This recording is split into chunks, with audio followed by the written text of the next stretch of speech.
So this week on Talk On to Walk On, Patrick, we've got the fabulous Donna Scully. The reason I was so drawn to Donna, don't let it put you off. We are both lawyers. Obviously, Donna is still practicing with their fabulous company of Carpenters alongside her husband, John. But the reason I was drawn to Donna was because of her story and her positive, fabulous Irish energy and the fact that she gets on her soapbox about social justice and fans supporting food banks, and she really gets involved and champions the underdog.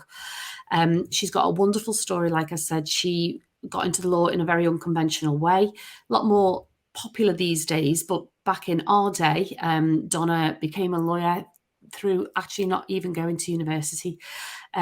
So I can't wait to share her story, and can't wait to hear what she's got to say about that tenacity and all those challenges, and that incredible mindset that I know that she needed to draw on to get there. So is there anything that jumps out at you from that?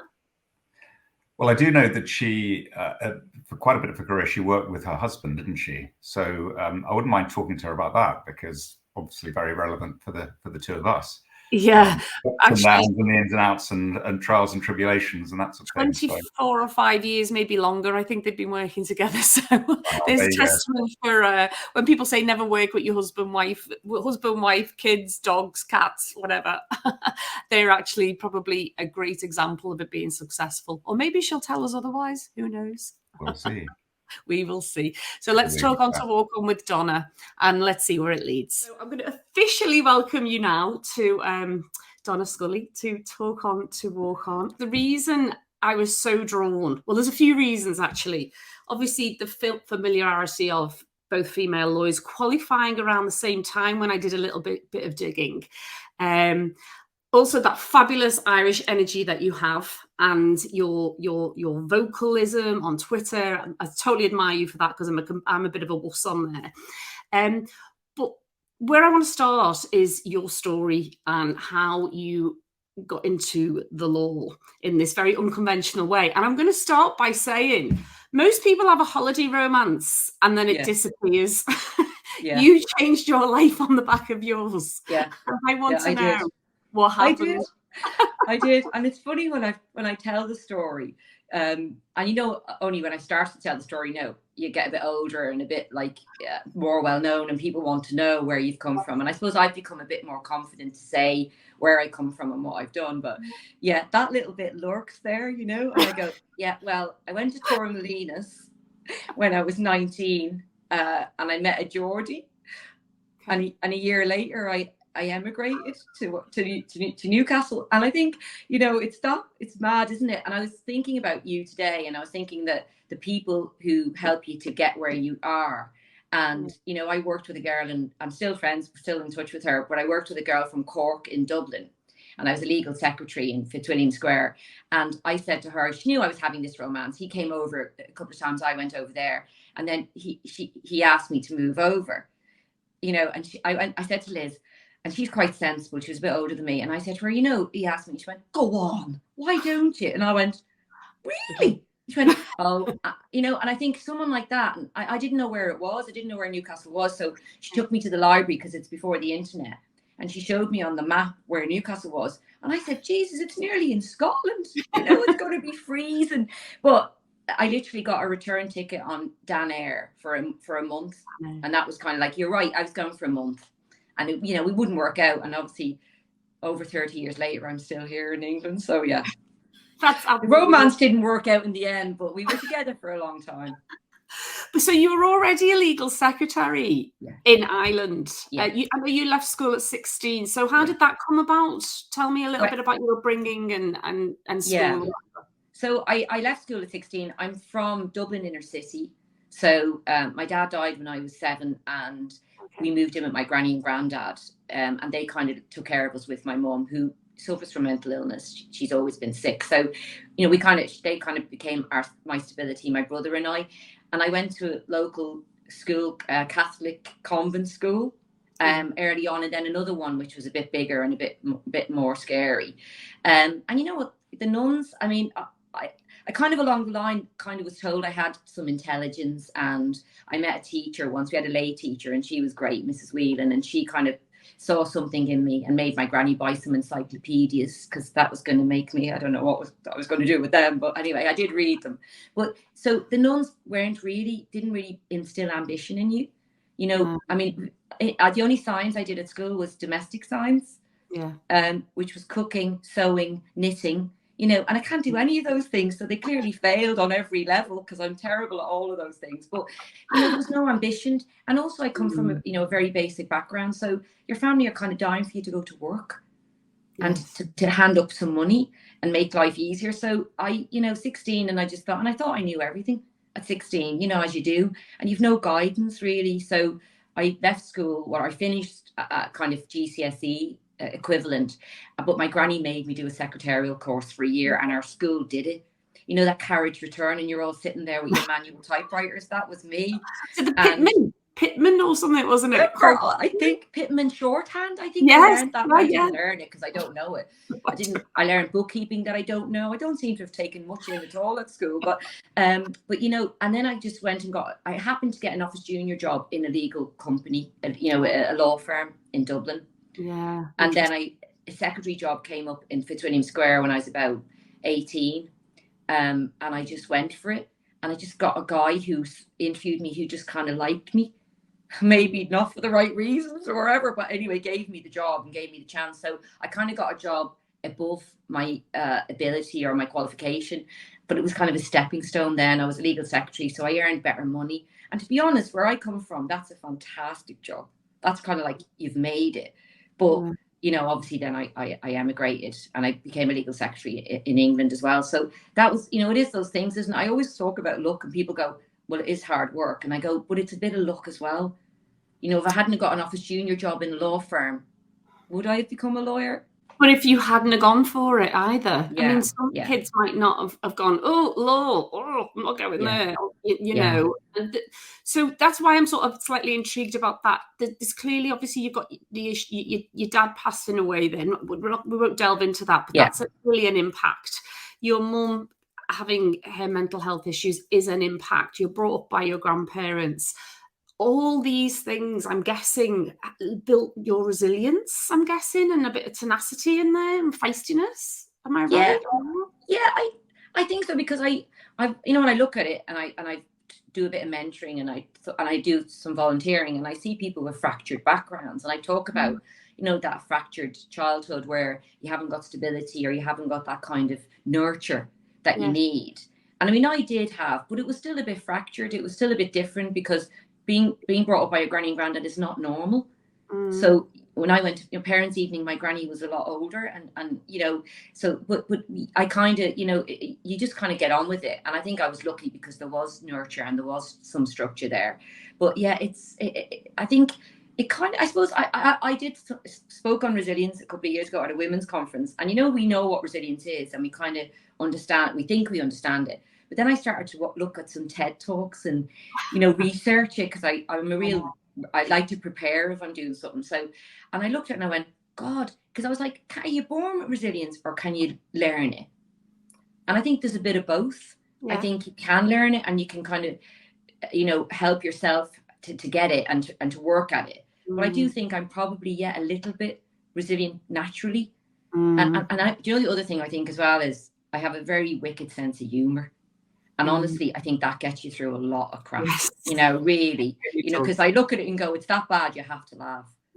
Dust yourself down, have a glass of wine and carry on. So I think that does help me. And that is, if that's resilience, then that does help me, definitely. Yeah, I love that. And it's about making that choice, isn't it? Because, you know, some people could go, oh, I have a fractured background, and do the sort of self-pitying side of it. And we all have those moments, but the key is not to stay there, isn't it? It's right, what am I going to do about it? And you knew you wanted more, didn't you? I can tell that.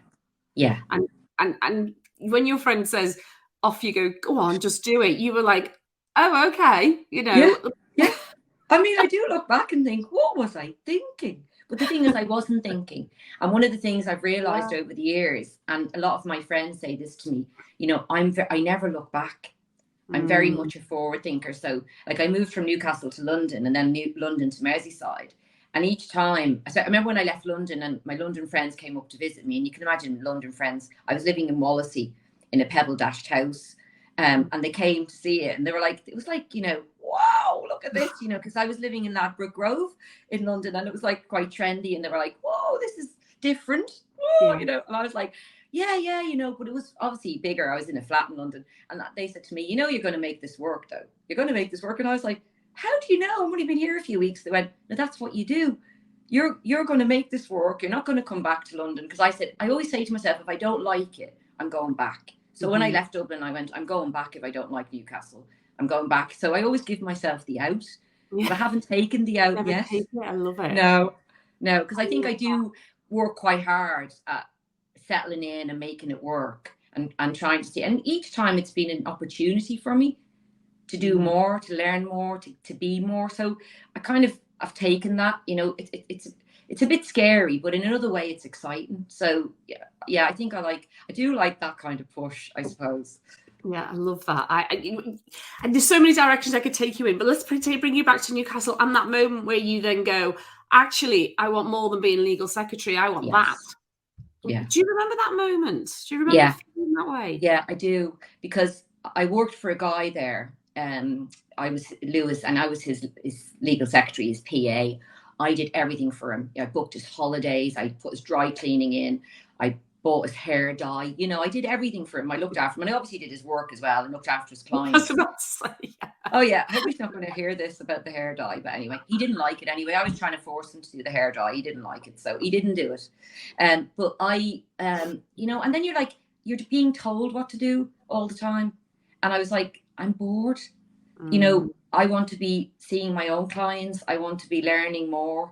It was, you know, I kind of did it for a year, and I thought, I can't just stay doing his dry cleaning and booking his hot. It's not for me. So the legal exec course, someone told me about that. And I think that's when I kind of thought, God, this place is brilliant. England's great, isn't it? Because in Ireland, it would have been more elitist. You know, there's no way someone who has GCSE only could study law.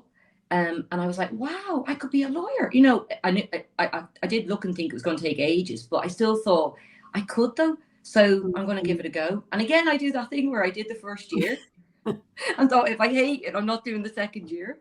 Yeah. And then next thing, you're 7 or 8 years in, and you're there. So that's kind of how it came about. But isn't it interesting, because it's what you're exposed to, isn't it, and what you expose yourself to. So being in, it's funny how I ended up in a sort of similar route. My brother was a barrister's clerk from the old YTS scheme. Yeah, he ended up in a barrister's chambers, and I was watching him going, oh, I love a bit of that. And we will come on to LA law, because I've heard you mention it, and that's a long time. You're like, oh, and I just thought, oh, well, I'll do that. You know, I'll do what he does. But I just kept studying and kept going, and suddenly I find myself where I was. And you were saying, you know, because you did legal secretary, and then somebody told you about the course again. I didn't even know that existed till I actually ended up in a law firm, and I was like, what's a legal exec? You know, it's unless somebody there's so much information, we're overwhelmed with it. Whereas when we were, and good and bad. Coming from that, really, you know, you needed somebody to point you in the right direction or expose you to opportunities, didn't you? Because if you didn't know, you didn't know. It's really, really why I love mentoring, and why I want to do as much mentoring as I can, particularly people from my background, because that's what you realize you miss, is that network. Yes. It's that, I mean, you know, there's no one in your family who's done it. You know, people almost laugh at you. I mean, the nuns were only interested if I got married, not if I became a lawyer. You know, there was no career guidance at school or anything. So, yeah, you're right. And, you know, it took me going out of my comfort zone, going off and, you know, seeking more, and then hearing about these opportunities. And that's why I was really I was so pleased to know that I had that opportunity, even though I'd messed up and left school at 16. I thought I was going to be stuck with that. And then all of a sudden hearing, oh no, there's an opportunity here for people who haven't got a lot of money, you know, and I thought, you know, that barrier is so achievable for people like me, and social mobility, you know, and I just think I was just really delighted that I was going to have that opportunity, and the rest was up to me then. If I, you know, was going to work hard, if I was going to, you know, do some tough stuff over the years to get there. Because you do have to give up a lot, don't you? I mean, again, you know, lawyers get a little bit of an eye roll sometimes about the profession, or an accountant or whatever, but there's absolutely no doubt that you absolutely earn that qualification without a doubt. That's why I'm so proud of it. You know, like me too. I, you know, even though I'm not really practicing as a lawyer now, because I'm involved in the business and other things, but I still relish that qualification, because I never thought I'd get it, and it was available to me, and it was so bloody tough. Yeah. I worked. I mean, I had nightmares for years that they were making me do another law exam. You know, I sat down and worked out that 29 times I sat in an exam room and turned over a piece of paper 29 times to get qualified. So I think I had post-traumatic stress, you know, from all the studying and the exams. Yes. But yeah, someone said, "Do you want to do an MBA or something?" I went, "No, no more exams. No, it's interesting. Done. I'm done." That's funny enough. That is my bad dream as well. Is the exam? It's like it is. No. It is a bit of PTSD. Oh, you don't forget. Even after all these years, I still the big clock on the wall, yes, and the invigilator, wherever you call it. You can hear people turning the pages. Oh yeah, and desperate to see questions that you can answer. You know, that whole you read it too fast that you don't read it properly. Well, I never read. That's my thing. And then you know, I have to read it again, and I realize I read it wrong. So that's a real bad thing I do. Yeah, me too. It's very similar, but this is interesting. So, and yeah, it is something to be proud of. And again, when I packed in or whatever, it took me a while to. And I do put the LLB at the end of my name, but that took me a few years to actually start doing that, because I was a bit like, oh, I left the law after 10 years. Yeah. And I was a bit like, oh, not like a failure, but it took me a while to realize the reasons that I'd left it behind, and still be proud of the fact that I actually did it. And all those learnings, without a doubt, I still use to this day. Those they're transformational skills, aren't they? They're transferable into so many different areas. And what I loved about it was that social mobility point, but actually from the opposite way around. Because I remember thinking when I did I went to Manchester, and I made friends with all these people, and it was at Christmas, all these big posh cars started turning up, and I was like, oh God, they're all like, oh shit, they're all really quite wealthy. And I was like, and then I went, actually, would I have spoken to them if I'd have known where they were from compared to, do you know what I mean? We wouldn't have met them, Michelle. We wouldn't have met them. I wouldn't have met. And now I never judge. I think that's one thing I always definitely try and do, is not judge people. No. And there is quite a bit of that goes on. People will make a judgment about you with what you're wearing, where you're from, what you've got, how you speak. And I go, don't do it, because some of my best friends are from all different cultures and backgrounds, you know. And I met, you know, especially in London, I went to work in a big posh law firm in London, and I met the best girls, and I'm still friends with them. But I call them the silver spoon girls, because their life was absolutely so different from mine. But they were lovely, and they were so posh, and they come from, you know, well-to-do backgrounds and everything. And law was just automatic, and they went to the best university. So they hadn't even heard of the legal exec course. So, but they were lovely, and they were very supportive of me. And I used to say to them, and I'd say I'm from a 2 up, 2 down, you know, a terraced house in Dublin, and they go, where did you all sleep? And I went, I can't remember, but we did. We all lived in somewhere, but you know, I used to love those conversations. And I mean, I'm sure we mentioned imposter syndrome. I've had it, buckets full of it, obviously, because of my background and what I've done and everything. But they didn't make me feel like that. They kind of made me laugh at it and made me realize that. And they were very like, well, good on you. You know, the rest of us have had it all handed to us. Yes. But you're working your backside off. You're going for it. And so it's across education, isn't it? Yeah. They're educating you about the world that they come from, and actually they're all right. Yeah. You know, they're not people to have a go at and be like angry with or whatever. It's just like the way life, the hand that life you're dealt, you know, in a way, and what you do with it is what matters.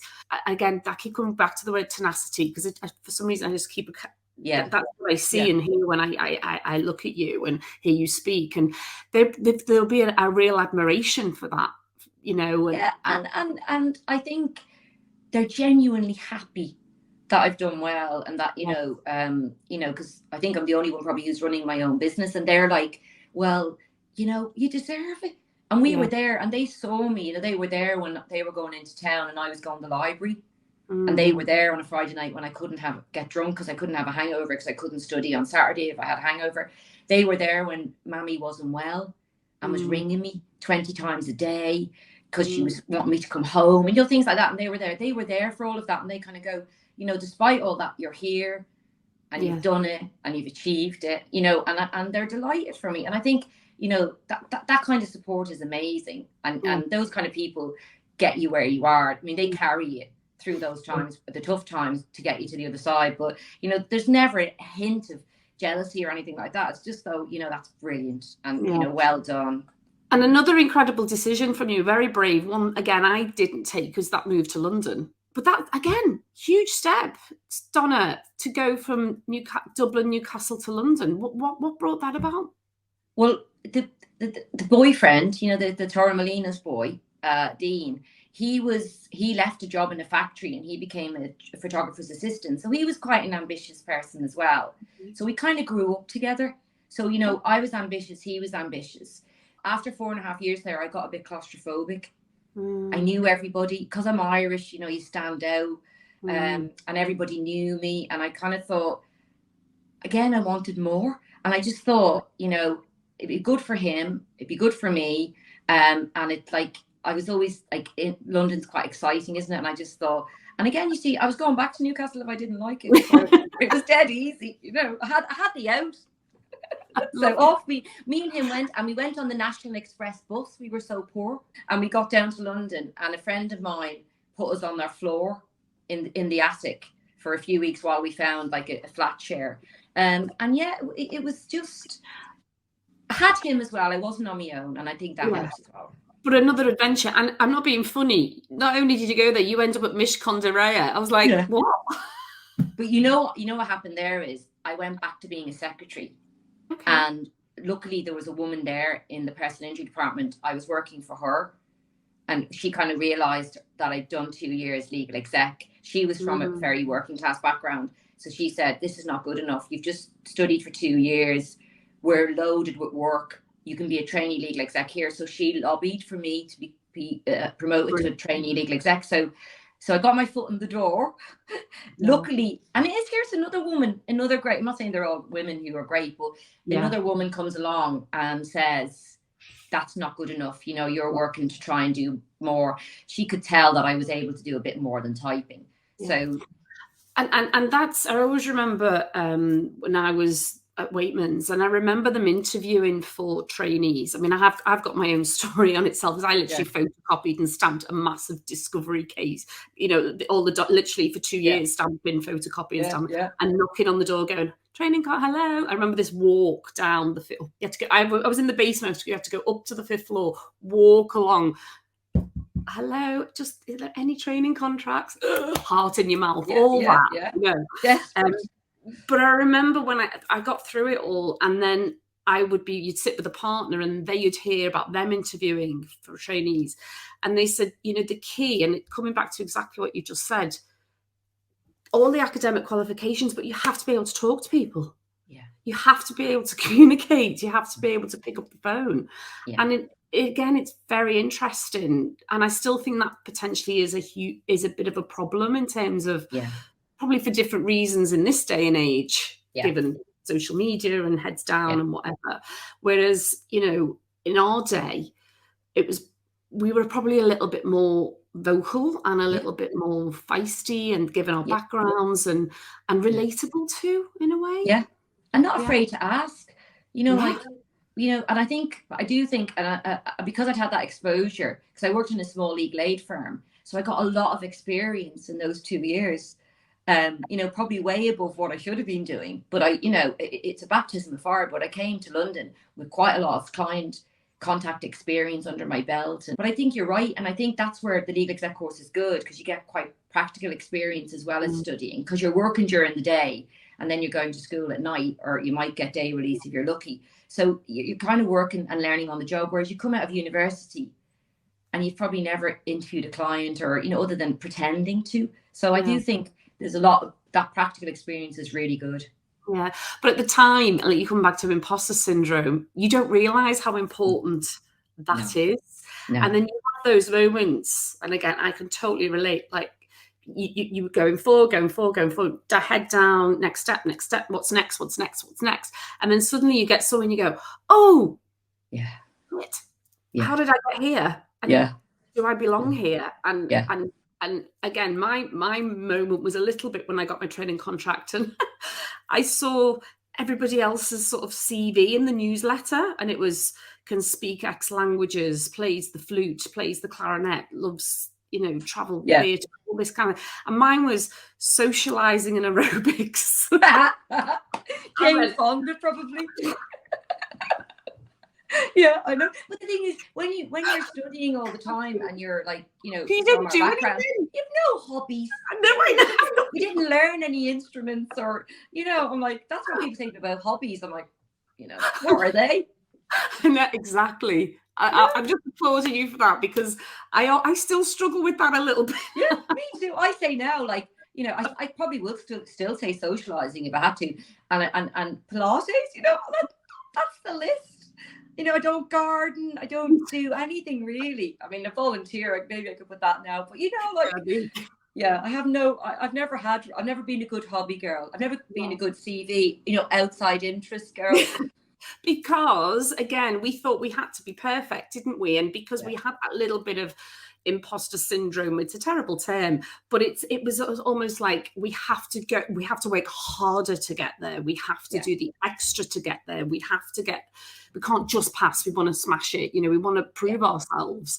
And funny enough, there's something going and doing the rounds on LinkedIn. I don't know if you saw about imposter syndrome, and it was one of these graduation ceremonies in the United States, and I can't remember the lady's name, but she was basically saying it's actually a distraction. It's a distraction because it's to the inequalities of life. That's what we should be tackling, the system that makes us feel that way, as opposed to you have to fix it yourself. I agree. I think for me, the only thing for me was I was obviously drowning in it, and I didn't know what it was, and I thought it was just me.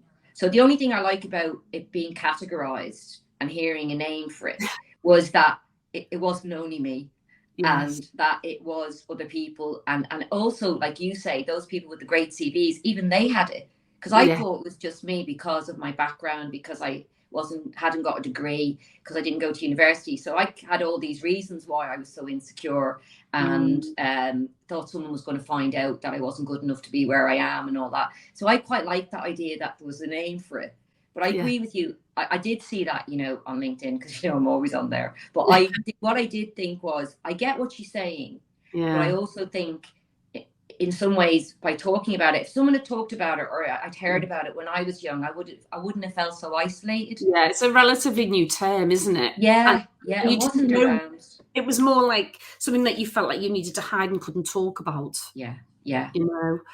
And I remember somebody saying, I think I know who it was who said it to me, is in a review, Michelle needs to stop feeling ever so grateful to be here. And I sort of took it as a bit of a criticism, instead of somebody just sitting down and saying, Michelle, you deserve this. I mean, I know that's what they meant, but I took that as, just shut up about it now and get on with it. And I know they were trying to kick me in the touch and go, come on, just accept you are here. But actually, I could have just done with a bit of a hug and somebody actually saying, you're doing okay, girl, keep going. Yeah. And I think what they probably meant, Michelle, was that you need to realise that you're good enough and that you're great for what you've achieved. But the thing is, when you're in the middle of that, I'm not good enough and they're going to find me out, you don't think like that. And I remember, like, I did a review once, and, it was like, look, and apparently I said look about 25 times in this, review. And the fella said to me at the end, he said, Donna, you must be the luckiest person who ever lived. I never met anyone luckier than you. And he was obviously being sarcastic. It was a guy I worked with in London. And I went, are you being sarcastic? He said, yes, of course I am. He said, you've worked your arse off. That's why you're here. He says, okay, there would have been a bit of luck, but he said, not 25 times luck, and I was laughing, going, oh, okay. But he was being kind. Yes. But it is a bit like, whoa, you know what, I see what you mean, but it's quite hard to absorb that. And also, it's this thing when you come from our background, I think, about being big-headed. There's this terrible balance between, I don't want to be, we call it in Dublin, losing the run of yourself. You know, you're not allowed to lose the run of yourself, you know, keep your feet on the ground. So you're brought up like that, and you're brought up in a very, and then you do good and you get a bit of success. So it's that thing where, okay, give yourself a pat on the back, but don't go too far about it. So it's hard, isn't it? It's hard to juggle that. That balance. Yeah. What I mean, a fabulous Lynn. Again, congratulate you on that whole London experience and that. I'm glad. But then Liverpool. I mean, again, what led to that? Well, John, so you know my husband, who we have the business together. So I met John in London, and we worked together in London. And then he left London after a couple of years to go and set up his own small law firm. He was in a big law firm in Liverpool with a London office. So I worked for the London office. So when I was at Mishcons, I got headhunted to this Liverpool firm opening, because the trade union that they had at Mishcons went to the Liverpool firm. So that's the work I liked. So they headhunted me and another woman. So I went to work in the London office, and John came down to run it, and the rest is history. But then he went back to set up, he left a big law firm in Liverpool. He wanted to set up on his own and do niche commercial stuff. So he literally set up over a kind of a conservatory business in Prenton while he was waiting on offices. So he literally started from London with just a few boxes of files. But he did that 29 years ago this year. So we went back up to Liverpool, but we kept in touch, and we were still kind of seeing each other. And then 3 years later, I went to do my finals, my LPC full time. So I got sponsorship, and as part of my headhunted package, I asked for sponsorship to go to college for 10 months because I'd never been to university. Yeah, and I also got a bank loan, a student loan. Oh yeah. Just before I hit 30, I got a student loan. So I went to, it was funny because it was Centre of London Poly, but the year I went there, it became London Guildhall University. So I got to university in the end. Yeah. So I could say, can't I now? Anyway, I went off there, and I was obviously one of the oldest people there on the course, but I loved it. And I did 10 months, rucksack on me back from Clapham into London Guildhall, went out with everybody on the course after classes. So I was a student, I was a proper student for 10 months, no work, and I loved it. So, but then I qualified, and I didn't go back to the firm there. You know, John had left. I didn't really want to go back. So I went to work at Jeffrey Green Russell in Bond Street. And that was my beginning of my motor person injury experience. And that's kind of where I've ended up, in a motor area. But you laugh at this because I went for a job there, and I was a qualified solicitor. I qualified a few weeks before. I suppose I better go back one step because this is quite funny. So I finished the course, don't go back to the other firm, and I'm looking for a job. But in the meantime, I have to pay the bills. So I went to work at the British Medical Association as a legal secretary. Okay. So this is like while I'm waiting to qualify, so I'm a few days off qualifying. So I go there as a temporary secretary. Oh my God. And I'm the worst secretary that ever lived, because by the time, I haven't been a secretary for 20 years, and they've brought out computers now. I used to be on like an Olivetti, you know, those with the little ball. So now I'm on a bloody computer and all that malarkey. No idea what to do with it. So I still say all that malarkey. What is all this?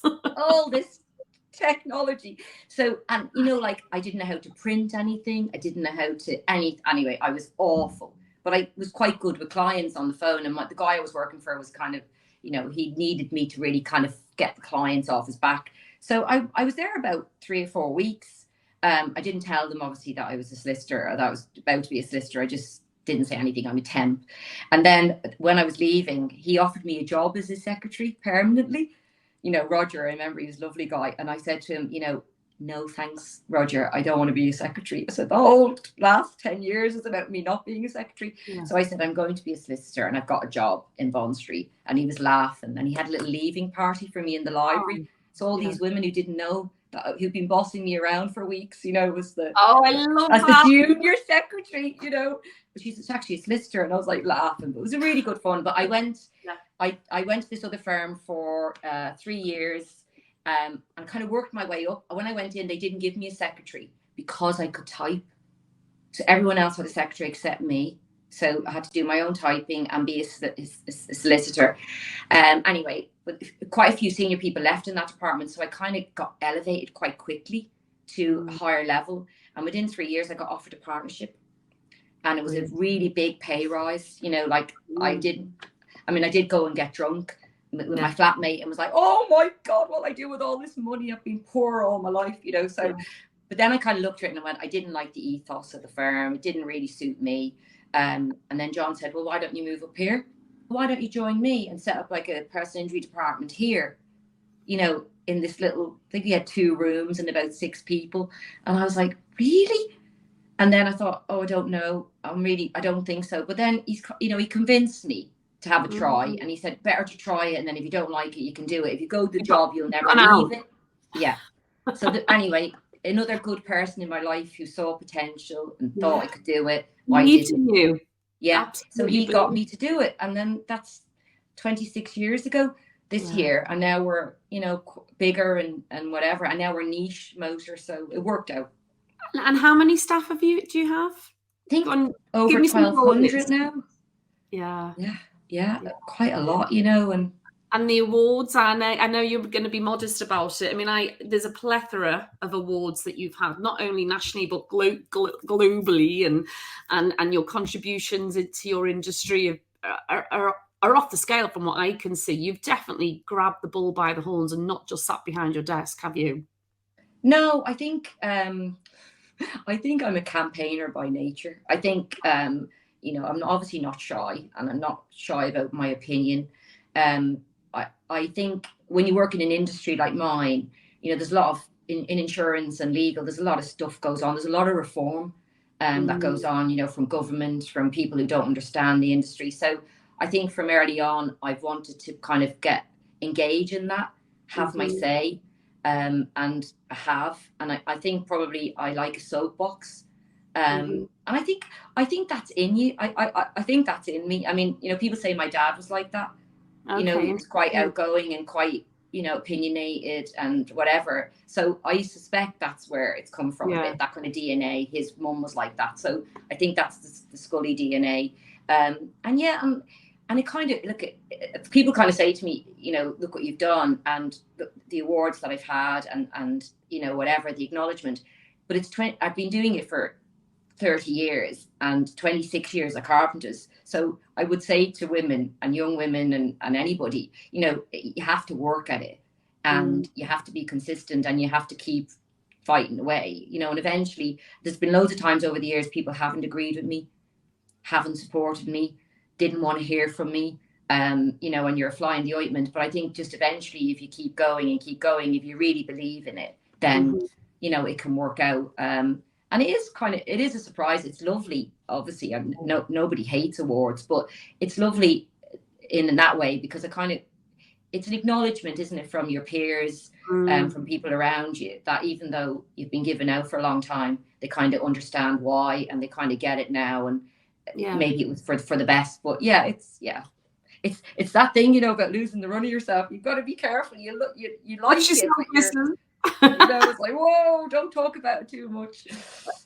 But also not just from the industry recognition, from you know, the fact that Carpenters themselves, you know, they, in terms of diversity and culture and actually bringing in processes, which, you know, again, nothing against my former employees. It was the times that it was. But you had your twin boys, and I'm sure that must have made an impact on how you approached how you ran this business. Surely. Yeah. I think everything about me influences the business or influences my idea about the business. And John, you know, we're both from very working class backgrounds. Neither of us went to university, neither of us have a degree between us. So I think it would be really weird of us not to be very strong about social mobility. It doesn't matter where you come from, it doesn't matter how you speak or anything, that we want you in the business and we want to give you a good chance in the business to do well. And I think in terms of gender, I mean, you know, that's one of my biggest and proudest things about the business. Because people say to me, how did you get 50-50? We're probably a bit more 50% women than men, but anyway. So how did you get there? And I go, do you know what? You know, it's just about flexibility. It's about best person for the job. It's about further training. You know, things like the legal exec course. You know, we've got, I think across the business, we've got over 25 apprentices. And apprenticeships are brilliant for people like me. You know, if I'd had an apprenticeship, a legal apprenticeship, that would have been great. I'd have loved that. And I think it's really important. And you know, some of the people in our business I mean, I'm an office junior. That's where I started. So I've done every job in the business. But I've people who've come in who are second in command in finance who came in as an office junior. Mm-hmm. You know, we've a lot of people. We call them the lifers. I don't know if you've heard me talk about the lifers, but we've a lot of people over 20 years in the business, 15 years. You know, and I think, you know, they've all progressed, and some of them have had their families and had time off, had part-time, come back now full of beans. Kids are grown up. I want a career. I want to do well. I want to earn well. So I think it's just about building a business that you can be proud of, and that is a reflection, I suppose, of your values. Yeah. And listen, Michelle, it's not perfect, and we haven't got everything perfect. There's still loads of stuff, because at the end of the day, we still have to deliver. And like any other business in the market, you know, it's pile 'em high. Everybody wants more for less. Absolutely, but what you're creating is a culture of loyalty, and you know, certainly I'm guessing amongst the majority of your staff, they want to do the best for the business because you're treating them well. You know, it comes back. I think so. It's a team effort. I mean, it sounds really cheesy. I sound like I'm, you know, some American thingy, but it is a culture, and we work together. And like we go through tough times. We've been through some tough times, obviously, with the pandemic, and then we had some major reforms in our market, which were horrible the last 2 years. But we've worked together, and we've all pitched in, and you really appreciate that. You know, that's what you need. You know, but we do a lot of communication. So, you know, even over the last 2 years, we were very open with everybody. This is really tough. Yeah, it's going to be very tough for a year or so, but we're going to get through it, and we're going to build it and make it better, which we have done, and we've come out the other side. But we did it together, and I think that communication piece is worth it as well. You know, because then you do feel like you're on the team, don't you? And that we care about each other. You have a sense of ownership of the business yourself, regardless what position you are in. You know, you are carpenter, you open your, I'm sure they're probably, and you know what, my old firm did have a bit of that, but they grew so rapidly that they definitely, they will acknowledge that, the people who probably, half of them are retiring now, but you know, they definitely took their eye off the ball when it came to looking after those who were there. It was just all about growth, rapid growth. And some few of them lying in their pockets along the way, and you know, a lot of people fell by the wayside. And I was definitely one of those. But again, another fascinating conversation that we could go into. But where I want to come back to, and I might bring Patrick in on this, is you and John. So he'll kill me. You know, he's really low profile. I know. But the opposite to me. But yeah, he'll kill me. But I don't care, because he won't listen to this. He never listens to me speaking. It makes him too nervous. So I can say whatever I like. There you go, Patrick. Yeah. And I'll leave you to ask the question, because the instinct for me is about those conversations and how the hell have they managed to pull this off for 25, 30 years. Cool. Hi again. It's great that you say that John won't be listening, so I can ask you whatever I like, and you can say anything you like about me. Anyway, Donna. So Michelle and I are quite compared to your 29, 30 years, Michelle and I are quite early on in our working together phase. So a couple of questions. One, how did that work between you and John? Does it work with you in terms of the way you've successfully worked together because you complement each other by your differences, or are you both quite similar people? Are you very, very different characters, or are you both very similar? And you can't say in the middle. I'd like a black or white answer. No, there is no middle. We're massively aligned and together in terms of the major things like culture, how the business will look, the feel of it, how we're going to treat people. So all of those things are really, we're easy from the beginning, and we're still very aligned. We never disagree on treating people a certain way, or our culture, or our integrity. Or, you know, he's got a lot of integrity, John, and I love that, and it's been very good to work with somebody like that. But I think where we go right off is personality. He's very measured, and he's very thoughtful. So he does the finances, and you know, the balance. I wouldn't even know which end to hold the balance sheet up if you asked me. If you said to me today, what's our turnover, what's our profit, I wouldn't know any of that. I've no idea of any of that. But I love people and processes, and you know, technology. I mean, I can't even do it, but I know I need it, and I know who to get in to get it. And so we definitely have completely different interests in terms of the business. And we made this thing early on in the business, really from very early. We said two things: was if it was my area and we weren't aligned, I would make the decision, and if it was his area, he would make the decision, and there would be no "I told you so." So we were going to have a no blame culture between me and him. Now the reality is, I've thought "I told you so" about 1,000,000 times about him, and he has about me, but we just don't voice it, and we let it go, you know, because it's toxic. It would be terrible. But you know, other than that, yeah, I think it's our differences. And he's very, like, you know, he lets me go. I mean, I laugh, and this is bad, I suppose, in some ways, some people would say, but I've no filter. He's my only filter, and he doesn't filter me.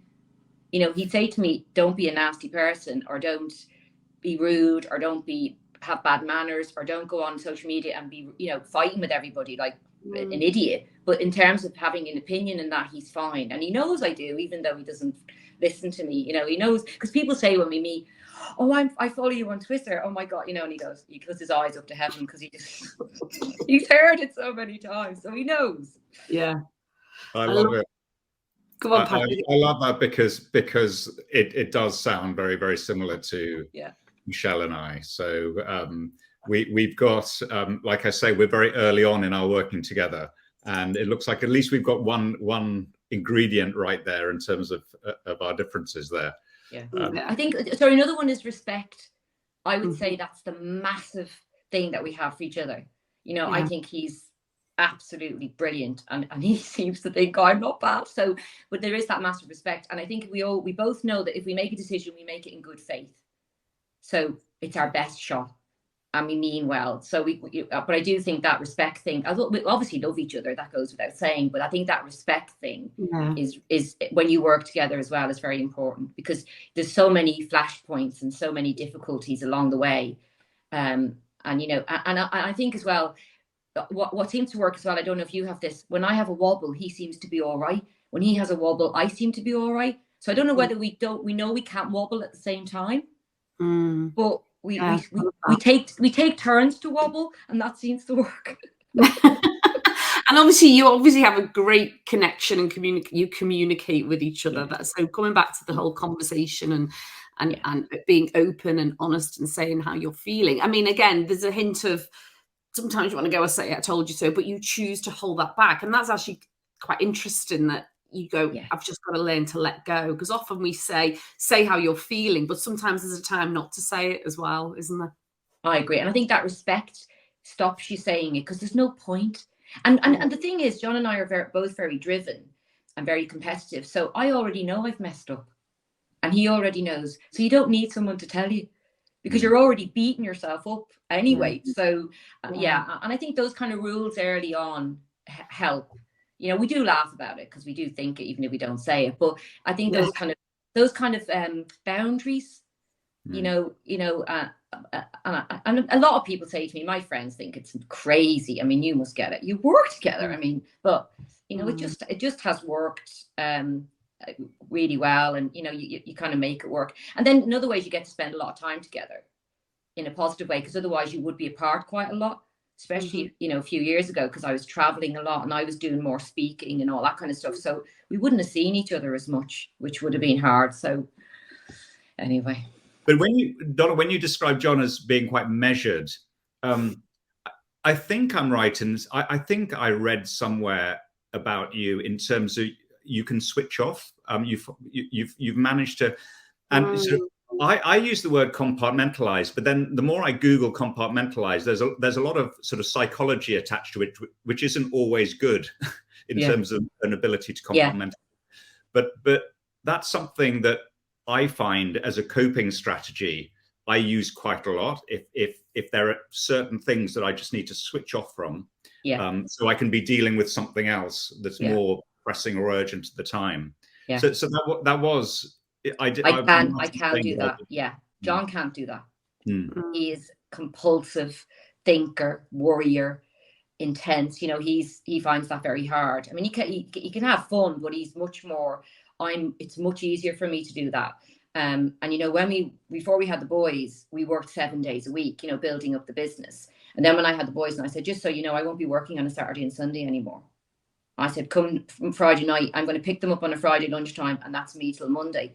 Don't talk about work to me over the weekend, because I'm going to be very tied up with the boys. You know, and he's like, what?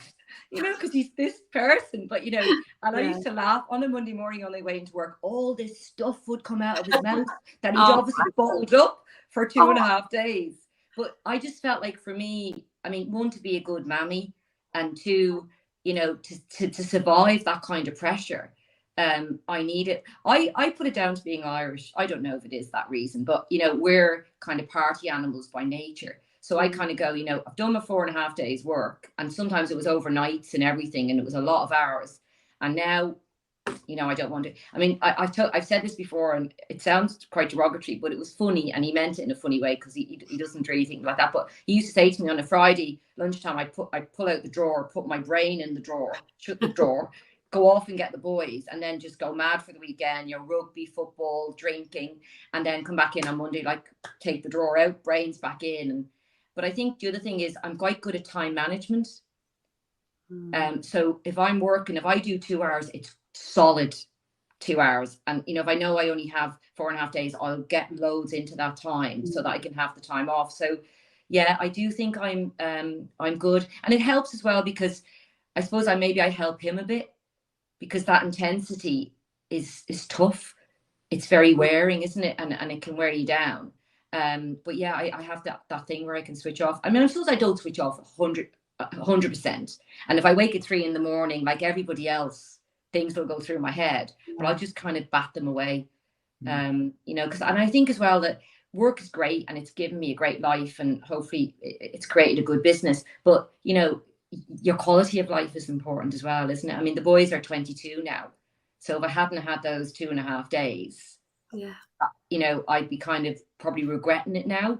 And I wasn't there all the time, and I wasn't the perfect mammy by any accounts, but I did put time aside, and I tried to be present when I was there with them, because I thought, you know, I'm not there all the time. So the time I'm there, I'm really going to be there. I mean, I used to have 2 work phones. So I'd put my BlackBerry in the drawer with the brain, and I'd have my normal phone. So, because I wouldn't look at emails, because you didn't used to get your emails on your normal phone, only your text. So, you know, yeah, those kind of things did help me to survive. Well, the interesting thing is that there are clearly differences there, but they're also complementing each other. But one thing where there isn't a difference clearly, and you were talking about it before I came on, was this importance of working hard. And when you were talking about luck, I totally agree. You know, there are very few instances in life where it's literally down to luck, and it's a phrase that's bandied around. And I think that particularly younger people now, with the advent of social media and instant celebrity and so on, there's a certain idea that life isn't about hard work, when in reality it is. And particularly, you know, young professionals. I think young professionals are potentially different. They know they've got to work hard. You've got to work hard to succeed. No, I totally agree with you. And, you know, I do some mentoring. And one of the things I say to young people and to young women and to people in the business, there's no silver bullet. So they're looking at me going, give me the silver bullet, you know, give me that thing where all I've got to do is that, and I'll be where you are. And I go, it has taken years of hard work. It's taken of getting knockdowns and having to pick yourself up. I mean, I say this, and John kind of disagrees with me, but I think for me, the thing I've needed most in running my own business and getting to here is courage. Yeah. He goes, no, it's not. It's ability. That's what. And I went, no. You know, that days when things go wrong, or, you know, the pandemic hits and everybody has to go home to work, and you really have to check how your IT is. You know, you need courage that day, because you've got to stand on as the owner. You've got to not show that you're afraid, you know. So I think for me, one of the things I've had to, maybe I have a bit of courage anyway, but I've had to learn that, you know, it's a really important trait, that because it when the shit hits the fan, you really need to be able to stand on and pick yourself up. And there's a link between courage and going back to resilience. it's sort of the same thing, isn't it? Yeah. It's not, if you get knocked down, it's getting back up quickly, Yeah. not allowing yourself to be knocked down Yeah. permanently. Or to take it like it's the end. It's not the end, it's a learning curve. And I think for me, the one thing nice about being older, and there's not many nice things about being older really, is that you are nicer to yourself.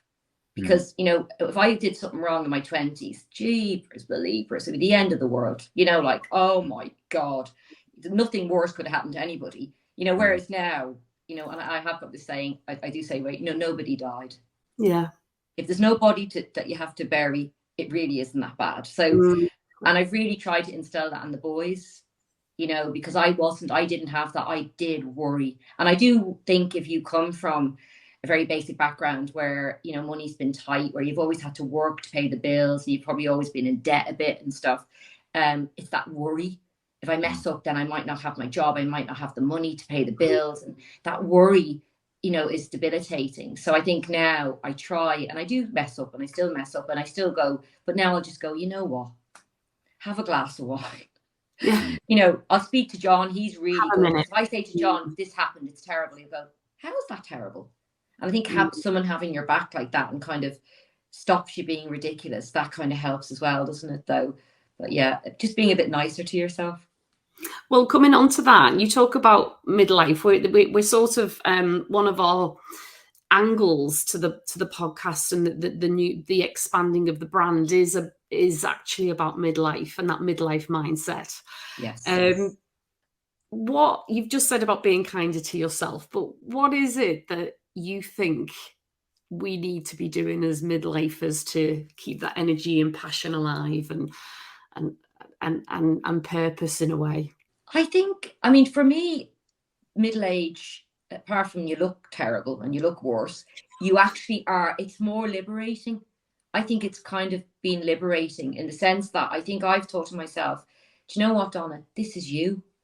So I've always been working on myself all my life, you know, about this is wrong with me. I need to learn that. I have to do that. And I'm still a work in progress. And I'm still, you know, I still listen to Brené Brown when I'm walking and things like that. So I'm not saying that I'm the finished article, but I kind of go, the things I don't like about myself or that I don't think are right, I kind of go, well, what makes me good makes me bad, and vice versa. So you have to like me as I am, and I'm doing my best, and I'm not trying to be mean, and I'm trying, and I will get things wrong. So I think that I like that bit where I'm a bit more liberated, and I'm not like, and I'm not saying I don't worry what people think of me, but I worry less. Yes. And again, that's quite liberating. So I think that is a middle age. You know, I wish I could be this relaxed and this kind of myself 30 years ago, but I just didn't have the tools. I didn't have, you know, I didn't have the courage, if you like. I didn't believe in myself. And I don't want to sit here and say that I believe in myself all the way, but I kind of go, this is me. And I know people go, being yourself. And I say this when I'm mentoring as well, you know, being yourself. It's so easy to say that. And I'm saying I'm mentoring a 16-year-old at the moment in Liverpool, and I'm telling her to be herself. And I'm only just about being myself in my 50s. You know, I mean, the trick of me saying it to her. But, you know, it is. But it's important for her to hear that from you, isn't it? It's important for her to look at you. She no doubt will have you. She will have you on a pedestal, perhaps being a bit nervous, come and talk to you till she's met you. All those things that have gone through her mind. And again, she's taken the brave step to agree to be mentored. Yeah. But for her to hear you say that will definitely register with her and definitely help her. And that's why I do it, I think, and that's why we all need to, if we have time to do mentoring for young people, is that, you know, don't you wish someone had said those things to you? I don't know whether if someone said to me at 16, be yourself, I would have took it on board, but at least it would have made me think, what do you mean? And I say to her, because you're brilliant and you're unique. And, you know, your experience of life might not be perfect, but it's going to help you to understand and be more kind to other people and have empathy. And you'll be so grateful if you get some success, because you know how hard it is, you know, from this background. So I think I look at the Girls Network, you know, I do, and I think, oh God, I wish I'd had a mentor, because I suppose I might not have left school at 16. I mean, it's worked out, but it's been very long and very painful and very, you know, all those exams and everything. But I just think, you know, it would have been nice And I think if they'd have been in my school, I would have signed up for it, because there was Yes. a bit of me that was always ambitious, but it just wasn't around me. You know, the nuns only cared when I got married. You know, my family probably wanted me to go to work so I could, you know, hand up some money. So I think that independent person would be great. And that's why I think it's important, and it helps you. Yeah. And I guess part of what you've just said there about letting go and not caring about what people think, but just being less concerned about people's opinions of you. I'm guessing that's why it explains a lot for your fabulous Twitter feed, which I just go every time. Okay, yeah, I agree with that. Retweet. You're so brave. You're so brave. I mean, I'm a bit of, I've turned into a bit of a retweeter, because I'm a bit like, I just love what other people, I love the way other people phrase things. It can be incredibly toxic. And I have to say, I dip very much in and out of, me too. Out of it. But at the same time, it can be incredibly educational as well if you follow the right people, and you know, particularly definitely want to give a mention to your work with the fans supporting food banks, because I do have to acknowledge you for that.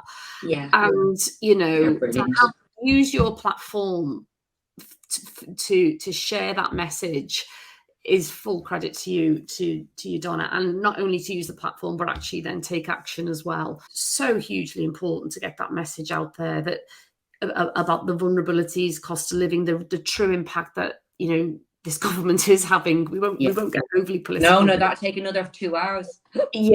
but you know, fair play to you, and I just have to give you kudos for that.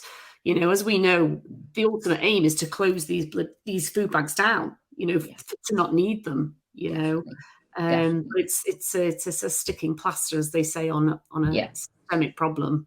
But I just wanted to give you plaudits for that. And I'm guessing somehow that perhaps is linked to this business about, I am going to have my say, I am going to use my voice. And that campaigner that's instinctively in you has become even more strong as you hit midlife and start to know of what people think of you. And Twitter, I suppose I said earlier, wasn't I'm a campaigner by nature, and Twitter is a soapbox. Obviously, it was a better soapbox before Elon got his hands on it, but it's a soapbox. And I suppose I looked at it and thought, this is a place where you can do good. This is a place where you can get a message out. But I'm aware. I mean, I don't go on there. I do draft my stuff quite, you know, I think about it. People think and go, do you? It doesn't look like you think about it. I go, no, I do. Of course I do. And, you know, I try and research, you know, I try and can back up what I say. If it's my opinion, I don't have to. But I just think, and I also think that, you know, I'm in a corporate world. So when I met Transport and Food Banks years ago, and they're like in their world, and they're doing the games, and they're, you know, branching out and you know, setting up franchises around the country at other football clubs and in other countries as well. But I was like, you know, I want to introduce you to the legal and the insurance world, because that'll expand your reach. And, you know, when I first did that, you know, the insurance and legal work were a bit like, oh, food banks. They didn't even want to acknowledge them, that they're there. And I understand that, because they're horrible in the sense that we shouldn't need them. But in another way, they are there and never been more needed. So I kind of use, so I think, I have said this before as well, that, you know, in an ideal world, I would do any good I do and I wouldn't talk about it. And I wouldn't have it on Twitter, and I wouldn't have it on LinkedIn, and I would just do it. A bit like George Michael did, you know, like we never found out how much he did till he died. So everyone really would rather be like him. But the fact is that we can, you know, it's funny, Dave Kelly from Transport and Food Banks always goes to me, it's a movement. And the more people, the bigger that movement, the more people we can help. And he's absolutely right. And he said that to me really early. So I thought, well, you know, I'm going to be part of this movement. I know I'm from a different world in terms of it being very corporate, but I'm going to do it, and I'm going to stand up and I'm going to do it. And I mean, and when I tell the stories from a Sunday morning and the breakfast, those people have no voice. You know, and I hear those stories and they're heartbreaking. And when I put them out, and some of them have gone viral, and a lot of donations have come in as a result. And I think, well, you know, we do care. People do care. The response is so big. And, you know, not just like there's comments and the retweets, but also people putting their hand in their pocket and helping food banks who maybe haven't before. And I think, you know, that's the power of social media. There's a horrible side of it, and I hate a lot of it, but I love the good of it. I think it's the right thing to do. And Donna, because you say yourself that you're a sort of a natural or born campaigner, that's in your blood. I mean, something like Twitter is something that you're drawn to because it gives those people you're campaigning for, as you said, a sort of share of the voice, because otherwise their voice wouldn't be heard. What I'm interested, you referred to the fact that you're mentoring somebody who's a 16-year-old. When they look at you and you're talking to them about your experiences and so on, is that the sort of full spectrum of, you know, your experiences as a lawyer and your 29 years and so on, and your experiences, let's say, as a teenager, you're working through that, as well as what you do now on the campaigning side, tweeting? We funny enough, and I love the Girls Network because they give you a range of topics that they suggest to you, but then you get a bit of flexibility around some of the topics. But we just, her and I just did a session on campaigning, on having a purpose. And believing in your purpose. And then, you know, and I said, we were talking to her, and there was suggestions, you know, we had suggestions like Greta, obviously, who's there's one end of the spectrum, there's Greta, and then there's, like, you know, people. I mean, Michelle Obama was on there, you know, but we were talking about people, and I suppose I'm one of those people. I was laughing to her going, I suppose you'd put me on this list maybe, but, you know, so, but I was talking to her and I was saying to her, and she's just presented at school on gender equality. And I sent her some of the stuff from the office and, you know, our gender pay gap recent stuff. And we put some stuff out to give her some research. And, you know, so she's already campaigning. And I was saying to her, you're 16 years old and you're already campaigning because when you had to present at school, you chose gender equality because it's important to you. But I was also saying to her, you know, there's no rush. Take your time, because the thing about putting your voice out there is people will disagree with you. So you've got to build your confidence, do your research. You know, and I said, and try not get angry. You know, we don't all have to agree, and you don't have to agree with me. So, but we had this lovely hour talking about that. Exactly, Patrick. And she got it. Just what an absolute joy talking to you. We could just keep talking. I knew this would happen. I've got so many more things. I wanted to bring in the boys. I wanted to bring in, just so many other things. Grace Van Owen. I have to talk about Grace Van Owen. And LA, that's LA Law. LA Law. It was just, I was living in Newcastle, and LA Law and 30-something were the big programs. 30-something. 30-something and LA Law were brilliant. Yes. So this was going on, and I was working in legal aid practice above Samuel the Jewelers in top of the big market, or bottom of the big, I don't know how they say it there, top, anyway, near the big market. So it wasn't not plush. And I was going out, like, to the police station in the middle of the night. So there was nothing glamorous about that job. I had to see 6 clients every afternoon. I was run ragged. So then I go to London, to Mishcondarea, and I get my, I'm a secretary, then I'm a trainee legal exec. And I get to share a room with the woman who gave me the job. And our big glass room with our names on the door. You know, when you go. And I just thought, shit, I am Grace Van Owen. This is it. And I even like wine. Now, she liked it a bit more than me in the program. But, you know, but honestly, I went home and I said to my brother, oh my God, you know, and he said, don't be losing the run of yourself here. You know, it's only a glass office and a name. But yeah, but Michelle, it was like how I imagined LA Law. Yes. You've got to tell your story now. Well, my mum thought I was LA Law, and I laughed one day. I was sent to, we were representing Knowsley Council, and it was a claim for, and I've never forgotten the term, leptospirosis. It makes me sound really clever, but it's basically rat's urine. And he was claiming that they caught this disease because there was rats at this abattoir that belonged to Knowsley Council. And I was sent on a site inspection. Now, I don't know if you know Charles Feeney. He's one of the tallest, poshest, probably, barristers in Liverpool. And we rock up to this and we have to put the hair nets on, the white suit, the whole thing. And the next thing, I'm walking around in pig swill. And I'm like, my mum thinks I'm Grace Van Outen. Not today. Not today. Oh, my God. I had so not glamorous, isn't it? I had to leave. I had to run out. I was just like, give me some air. And I was like, you know, when you're gagging. Oh, no. Like, just give him the money. Thank you for being such a wonderful guest. Thank you. And it's amazing when you approached me. I mean, I was like, me? And there is always that thing, isn't there? You're still that girl, you know, thinking, but because I'm a big admirer and, you know, I've listened to your stuff and it's just great. So thank you very much. And it's quite therapeutic to go over it a bit. I know the Torremolina story is out there, so everyone love it. Great. The holiday romance. Never knock those holiday romances. No, I'm telling you, yeah, there's exactly.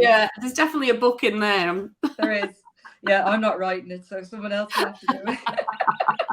Oh, thank you very much. Lovely to meet you both. Thanks, Donna. Take care. You've been listening to the Talk On to Walk On podcast, which is just one part of our wider offer. Our mission is to remind the world that conversations should never be underestimated, but we also know that many conversations need a lot of courage and confidence. That's why Patrick and I have created Elevate Your Mindset under the Talk On to Walk On brand. If you think you, your team, or your students would enjoy working with us to walk on in life with confidence, then go to our website, talkontowalkon.com. You'll learn more about us, our coaching, mentoring, and talks offer. You can also follow Talk On to Walk On Instagram, Facebook, and YouTube. Finally, taking a moment to rate, review, and subscribe, or even sponsor our podcast will really help us spread our power of conversation message. Remember, the simplest act can have the largest impact. So let's connect, have a conversation, and you never know where it will lead.